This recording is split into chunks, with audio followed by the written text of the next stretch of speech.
The massive Catharian warship emerged from hyperspace at the edge of Sol's heliopause, its crystalline hull refracting starlight in patterns that would have been beautiful if not for the menace it represented. Admiral Senna Valthor stood on the command deck, her iridescent scales shifting from deep blue to violet as she observed the third planet through the ship's sensors. Primitive, she murmured, mandibles clicking in contemplation. Yet they've managed to colonize their moon and establish outposts on the fourth planet. Her second-in-command, Commander Ixel, moved to her side, his own scales a neutral gray. The Council underestimated them once before, Admiral, Ixel said quietly. When we first detected their radio signals, we dismissed them as another species barely out of their gravity well. Now, merely 50 years later, Valthor's scales rippled in irritation. She had read the reports. In half a century, these humans had gone from primitive chemical rockets to antimatter drives. From simple orbital stations to thriving lunar colonies, their rate of technological advancement was unprecedented in the galaxy's recorded history. The Council's decision is final, she stated. They are to be contained and controlled before they become a true threat to galactic stability. As if in answer to her words, a small ship materialized between the Catharian warship and Earth. It was sleek, obviously human-made, its hull gleaming with the distinctive sheen of metamaterials that shouldn't have been possible with their level of technology. "Incoming transmission," announced the communications officer. "This is Captain Sarah Chen of the Earth Defense Force vessel Curiosity. You have entered restricted space. State your intentions or withdraw immediately." Valthor's scales shifted to deep crimson. The audacity of these creatures, a single small vessel daring to challenge a Catharian dreadnought. She opened a channel to respond, but before she could speak, her tactical officer called out in alarm. "Admiral, I'm detecting unusual energy signatures from the human vessel. They're impossible. The readings don't match anything in our database." The human ship's hull began to shimmer with an ethereal blue light. Valthor felt a chill run down her spine as her sensors registered the impossible. The humans had somehow created a localized pocket of altered space-time. "This is your final warning." Captain Chen's voice came again, calm and unwavering. "Our quantum field technology is still experimental. We cannot guarantee your safety if you remain within its range." Valthor's scales paled to white. Quantum field manipulation. That was theoretical even for the Catharian Empire's most advanced scientists. How had these humans? "Admiral," Ixel whispered, "perhaps we should." A sudden surge of energy from the human vessel interrupted him. The space around their dreadnought began to warp and twist in ways that made Valthor's inner eyelids close reflexively. "Full retreat," she ordered, her usual composure shattered. "Get us out of this system." As the dreadnought's engines powered up for emergency hyperspace jump, Valthor received one final transmission from the human vessel. "Next time," Captain Chen's voice held a hint of amusement, "try knocking first." The Catharian ship vanished into hyperspace, leaving Earth's defense forces to celebrate their bloodless victory. But in her quarters aboard the Curiosity, Sarah Chen felt no triumph. She knew this was just the beginning. 3 months later, in the underground chambers of the Earth Defense Force headquarters beneath the Himalayas, Sarah stood before the Global Defense Council, her dress uniform crisp despite the humidity of the climate-controlled room. "They'll be back," she stated firmly, her holographic presentation showing the analyzed data from the encounter. "And next time, they won't come with just one ship." Council President Adebayo leaned forward, his aged face grave. "The quantum field deterrent won't work twice. They'll have countermeasures." "Agreed," Sarah nodded. "But that was never meant to be more than a stopgap. What we need now is to implement Protocol Prometheus." A murmur ran through the assembled leaders. Protocol Prometheus was controversial, a plan to actively reverse engineer and improve upon alien technology, rather than merely defending against it. It went against centuries of human caution about advanced technology in the wrong hands. "The risks," began one counselor, But Sarah cut him off. "Are nothing compared to the risk of extinction," she said. "The Catharians don't just want to conquer us. According to the data we gleaned from their systems during the encounter, they'd want to contain us. They're afraid of how quickly we learn, how fast we advance. They see us as a virus that needs to be quarantined." She paused, letting that sink in. "But that's exactly why we'll win. Because while they're trying to contain us, we'll be evolving, adapting, improving. They think in terms of millennia. We think in terms of months. They perfect a technology over generations. We revolutionize it overnight." President Adebayo studied her for a long moment before speaking. "You sound very certain, Captain." Sarah's expression hardened.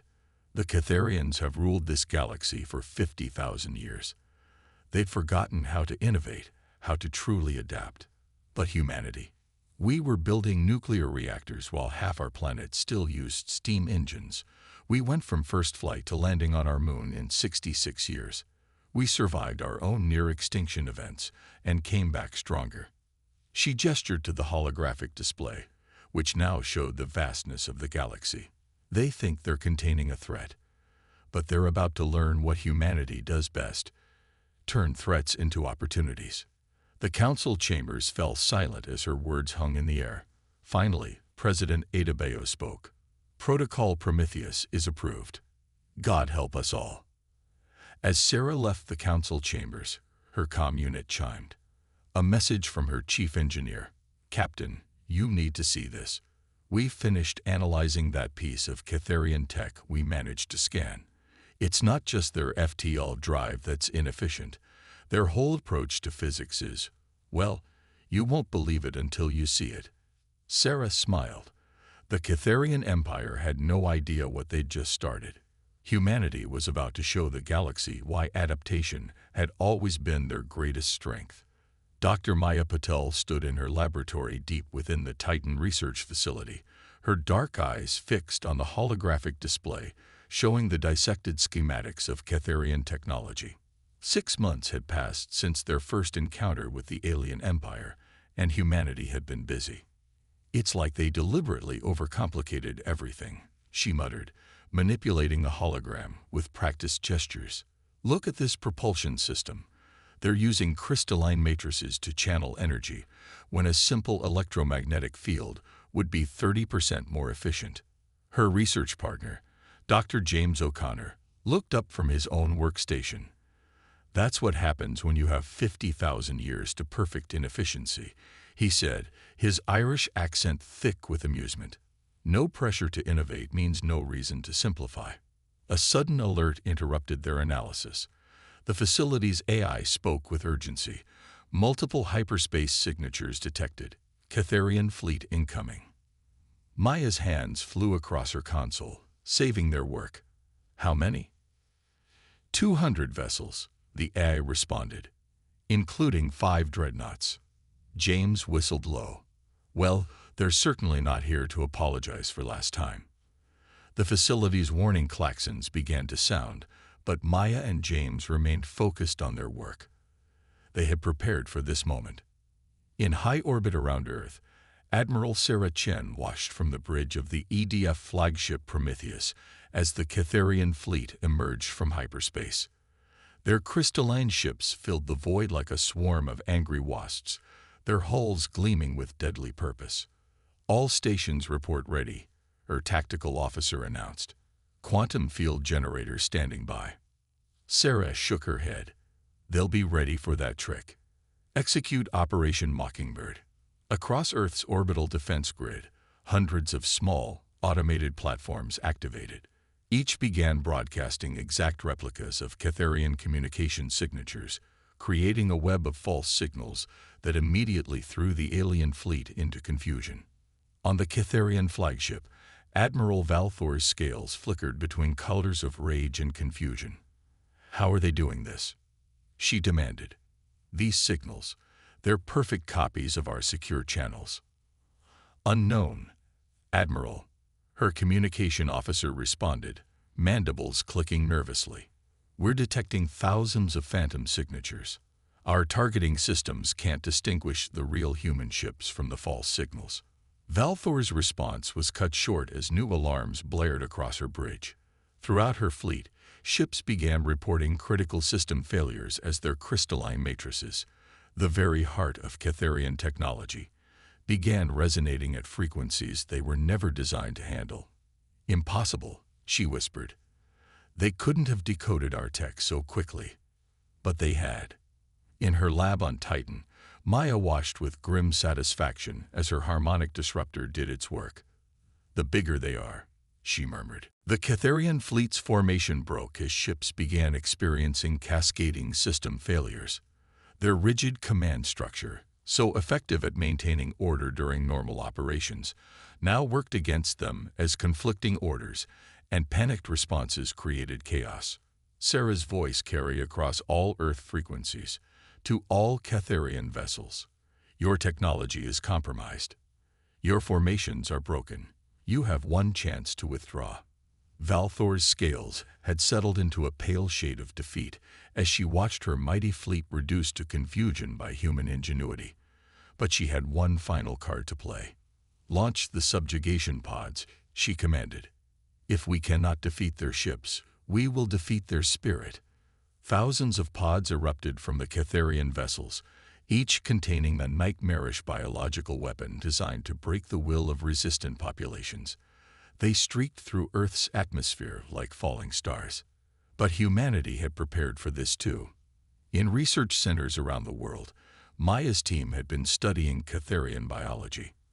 As the pods entered atmosphere, they encountered a carefully crafted virus, one that targeted not humans, but the biological weapons themselves.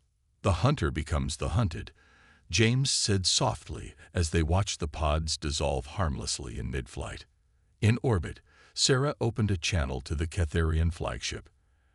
"Admiral Valthor, check your long-range sensors. While you were focused on Earth, our ships have been positioning themselves behind your fleet. Your hyperspace escape route is cut off." She paused, allowing the alien commander to verify this truth. "Now shall we discuss terms?" The response came after a long moment, Valthor's voice heavy with what might have been respect. "You've changed the rules of warfare in mere months." "How?" "That's the thing about humanity," Sarah replied. "We don't believe in rules we didn't help write. Now, about those terms, we're particularly interested in discussing the other species your empire has been containing. I have a feeling they might be interested in some strategic allies." As the negotiations began, Maya and James were already back at work in their lab, their screens filled with new Catharian data. "Look at this," Maya said excitedly. "They're faster than light technology. We can improve it by at least a factor of 10. James grinned. They really shouldn't have shown us their toys. In her quarters later that night, Sarah composed her report to the Defense Council. The Catharian Empire had made a crucial mistake. They had judged humanity by their own standards, expecting them to develop and react as they would.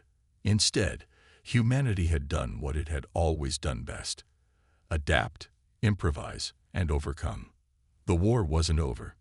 In fact, it was just beginning. But humanity had proven something vital.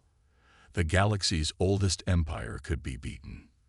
Their rigid perfection was no match for human flexibility and innovation. As she finished her report, Sarah allowed herself a small smile. The Catharians had wanted to contain humanity to protect their carefully ordered galaxy. Instead, they had given humanity exactly what it needed: a challenge worthy of its potential. The Grand Council chamber of the Catharian Empire buzzed with agitation, scales of all colors flickering in the crystalline light as reports from across the galaxy streamed in. Supreme Counselor Vexthor, his ancient scales a deep purple of concern, raised his arms for silence.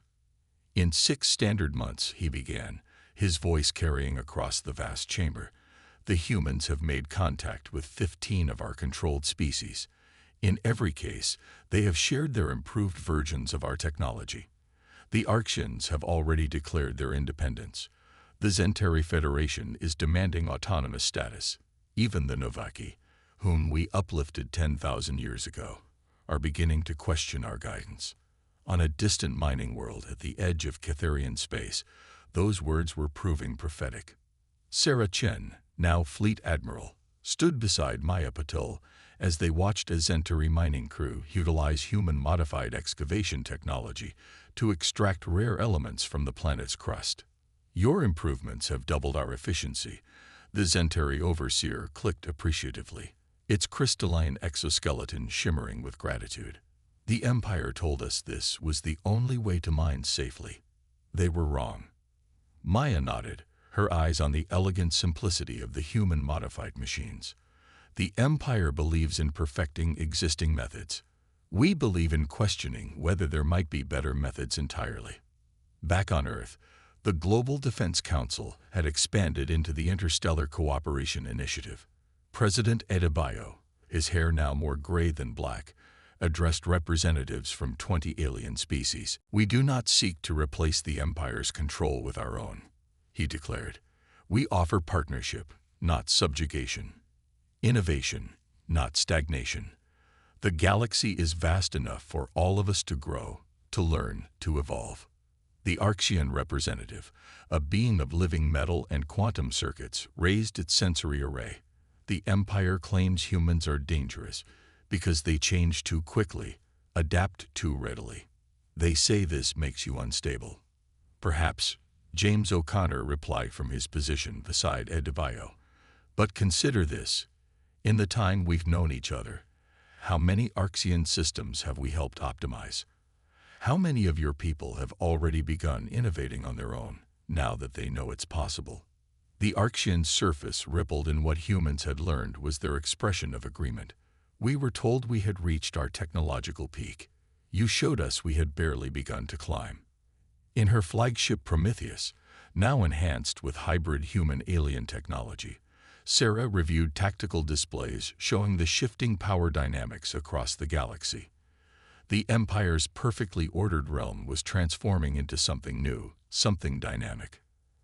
"Admiral," her eye announced, "we're detecting a massive fleet gathering at the Empire's core worlds. At least 1,000 ships." Sarah smiled grimly. "They're finally ready to commit to full-scale war. Alert all allied worlds. Execute Protocol Hydra." Throughout the galaxy, hidden human sensors activated, revealing a network that had been quietly growing for months. The Empire had focused on gathering their fleet, never suspecting that humans had already ceded their territory with tiny quantum observers, each no larger than a grain of sand. In her lab on Titan, Maya's latest project was nearing completion. "The quantum entanglement network is online," she reported. "Every allied world is now connected in real time, regardless of distance." The Empire had taken 50,000 years to perfect faster-than-light communication. Humanity had found a way to make it instantaneous in less than a year. On the Catherian throne world, Supreme Counselor Vexthor received the reports with growing horror. The humans weren't just spreading technology. They were spreading ideas. Innovation, change, independence. "They must be stopped," he declared to his council. "Send in the fleet. Full invasion force. We will contain this chaos before it spreads further." But even as he spoke, human quantum sensors were tracking every movement of his ships. The allied species, connected through Maya's entanglement network, coordinated their responses with unprecedented speed and precision. Sarah's voice reached every allied world simultaneously through the quantum network. "The Empire thinks they're about to launch a surprise attack. Instead, they're about to learn why humanity has survived every crisis we've ever faced." She turned to her tactical officer. "Show them what happens when you corner a species that specializes in thinking its way out of corners." Across the galaxy, human innovations were about to be tested against the Empire's perfected traditions. But Sarah knew something the Empire had forgotten over its long reign. Perfection is static. Evolution is dynamic. The real war for the galaxy's future was about to begin, and humanity had already changed the rules of engagement. The Empire had spent 50,000 years building the perfect system. Humanity had spent 6 months learning how to disrupt it. As the massive Imperial fleet began to move, Sarah sent one final message across the quantum network. Remember, we're not fighting for control or domination. We're fighting for the right of every species to chart its own course, to innovate, to evolve. The Empire fears change. We embrace it. Let's show them why. The Imperial fleet filled the void between stars, 1,000 crystalline warships arranged in perfect geometric formations. It was the largest armada assembled in 50,000 years of Catherian rule. Supreme Commander Vexthor stood on his flagship's bridge, his scales shimmering with anticipation. The humans expect us to attack their strongholds directly. He addressed his gathered admirals through quantum link. Instead, we will strike at the heart of their alliance. The Arrogance first, then the Zentari. Without their new allies, humanity will stand alone.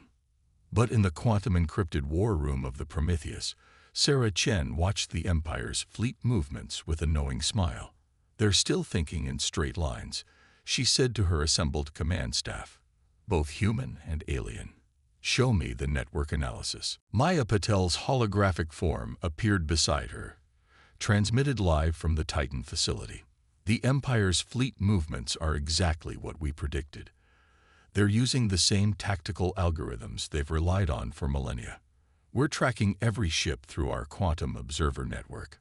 On the tactical display, the Imperial fleet's movements were overlaid with a complex web of probability calculations. The AI warfare systems that humanity had developed weren't just predicting the Empire's moves. They were seeing the patterns in their perfect order.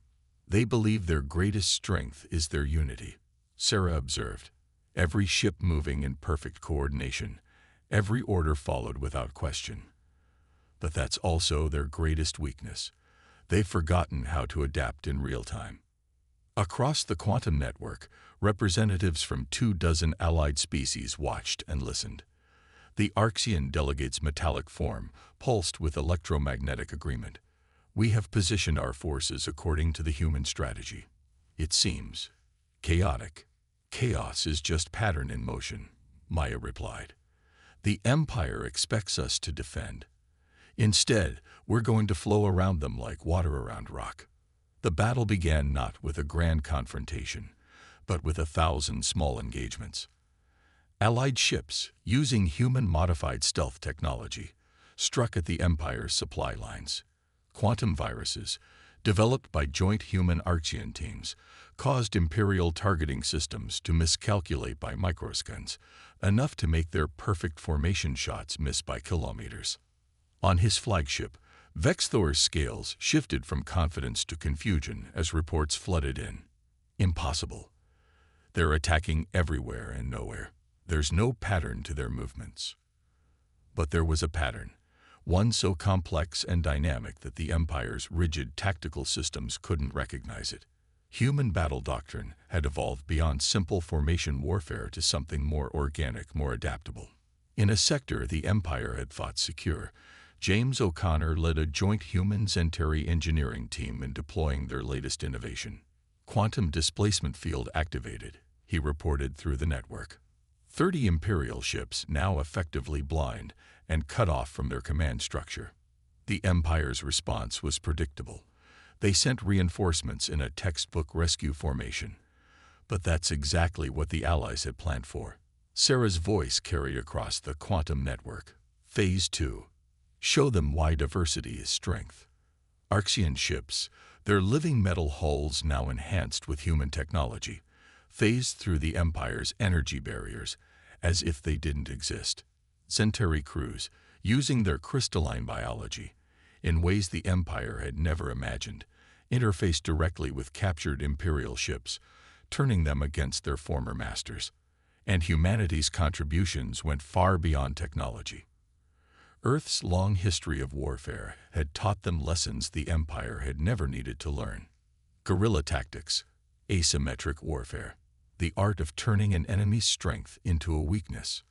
They're trying to regroup, Maya reported, watching through the quantum observer network, falling back to their secondary formations.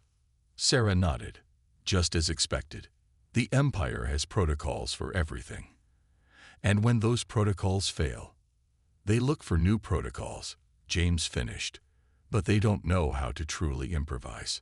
The Empire's mighty fleet, designed to fight in perfect unity, found itself fragmented by an enemy that refused to behave according to millennia of tactical doctrine. Every perfect formation was met with seemingly random chaos that nevertheless struck with surgical precision. In his command center, Vex Thor watched his tactical displays with growing horror.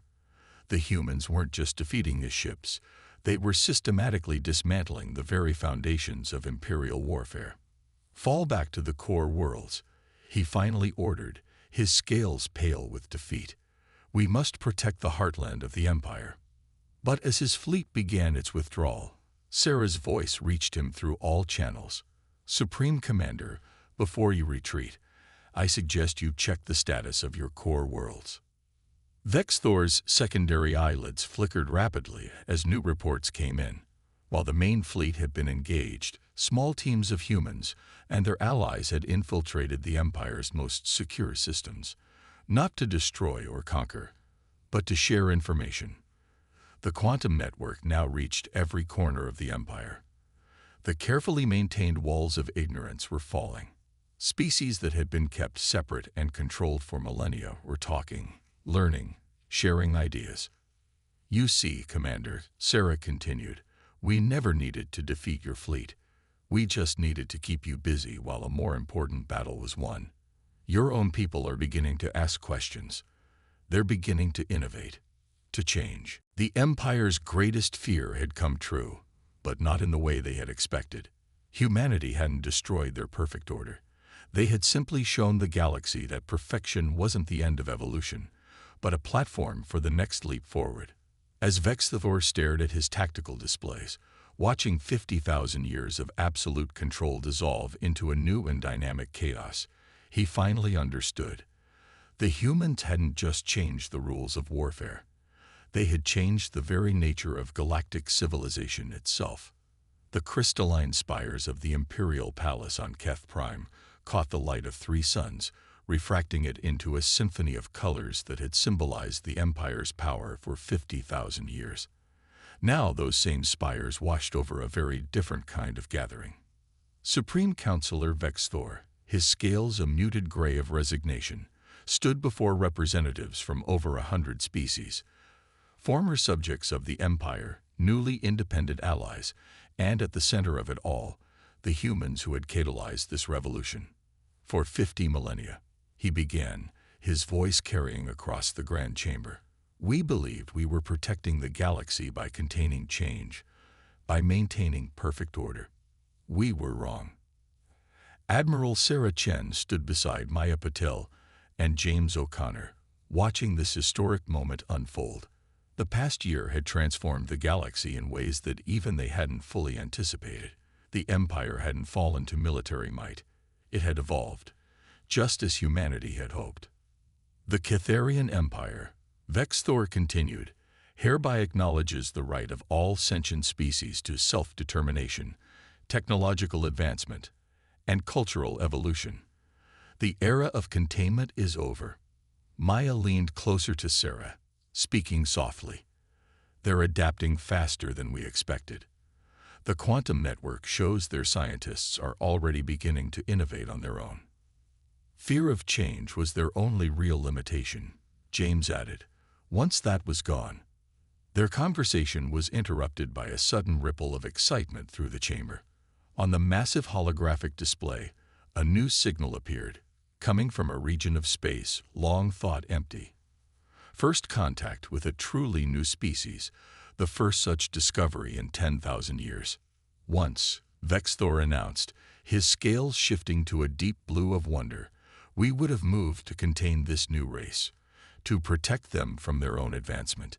Today, we ask our human allies to lead the contact delegation. They, more than any of us, understand how to nurture growth while respecting independence. Sarah stepped forward, addressing the gathered assembly. A year ago, your empire saw humanity as a virus that needed to be contained. You feared our rate of change, our ability to adapt and evolve. But what you saw as chaos, we recognized as the natural order of life itself.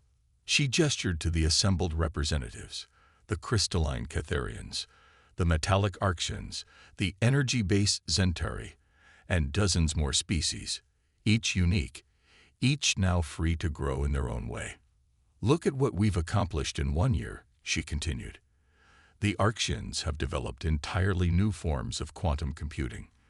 The Zentari have revolutionized energy production, and the Catharians themselves have begun to innovate again, combining their 50,000 years of accumulated knowledge with new perspectives and ideas. Maya activated a holographic display showing the new galactic structure, not the rigid hierarchies of the Empire, but an intricate network of connections, each species contributing its unique strengths to the whole.